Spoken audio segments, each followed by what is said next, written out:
1789年、フランス革命の勃発後、欧州は混乱に陥ります。近隣諸国の君主たちは、ルイ16世と同じ運命をたどることを恐れ、新共和国を攻撃。国内では過激思想や派閥の確執が流血の惨事を引き起こしていました。このあらゆる紛争の中、フランスの主導権を握る勢力のある人物が現れました。彼は革命の救世主か、それとも破壊者か。静粛に静粛に。被告人は誰だね。誰もいないようだが。裁判長、このナポレオン・ボナパルトは、欧州のほぼ全域を侵略することで、低身長ゆえの劣等感を補おうとした独裁者です。ナポレオンの身長は少なくとも当時の平均はありました。彼が小柄だという考えは、英国による戦時中のプロパガンダです。彼は独裁者でもなく、欧州の国王たちの重圧から若い共和国を守っていました。政府を転覆させることで自ら権力を掌握したのでは？裁判長。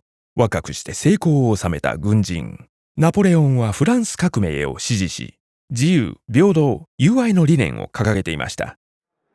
しかし革命支持者は真の統率力に欠けていました。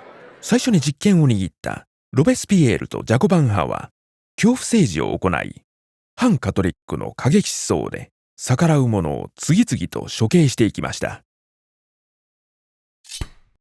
彼らを追いやった総裁政府は不安定で無能な下等制でした。賢く公平に統治できる強力な指導者が必要でした。では革命をやり遂げたフランスに全権を握る別の支配者が現れただけなのか？少し違います。ナポレオンの権力は憲法に依拠しており、総統政府の公選で承認され成立したのです。はあ、その憲法は軍事クーデターの最中、銃で脅されながら制定され、繰り返す内戦に疲れた国民がその独裁者をただ受け入れただけだ。そうだとしてもナポレオンは新憲法と法典を導入し、革命の最も重要な成果をそのまま保持したのです。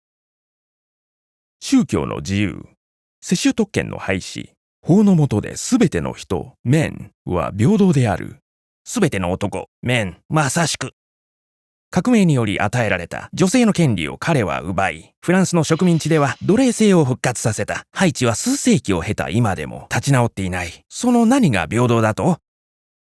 当時この種の平等だけが唯一維持可能であり、それでも近隣諸国よりはるかに進んだものでした。近隣諸国といえば侵略はどうなったかね？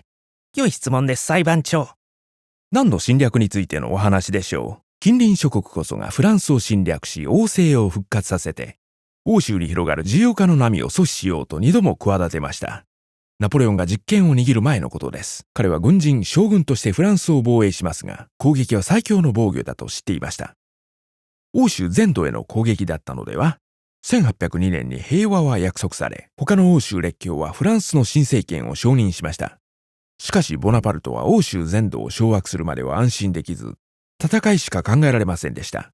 彼は欧州全土にイギリスの封鎖を強要し、従わない国はどこでも侵略、占領地を維持するためにさらなる戦争を仕掛けました。結果どうなりましたか？欧州全土で何百万もの人が犠牲になり、国際秩序が丸ごと崩壊しました。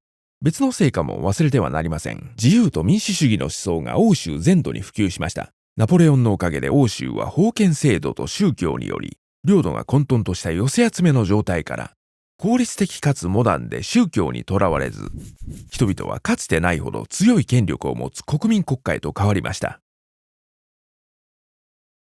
ナショナリズムの出現や大幅な軍備拡大も彼のおかげですか？一世紀後どうなったかはご存知でしょう。ではナポレオンが現れなければ欧州はどうなっていたかね？想像を絶するほど好転したでしょう。ナポレオンの止まらぬ勢いはロシアの冬将軍と対峙する中で多くの兵士と共に失われました。しかし大尉と追放後も彼は諦めず、幽閉場所を脱出し、大胆にも王座に返り咲くも、その後2度目かつ最後の失脚を経験しました。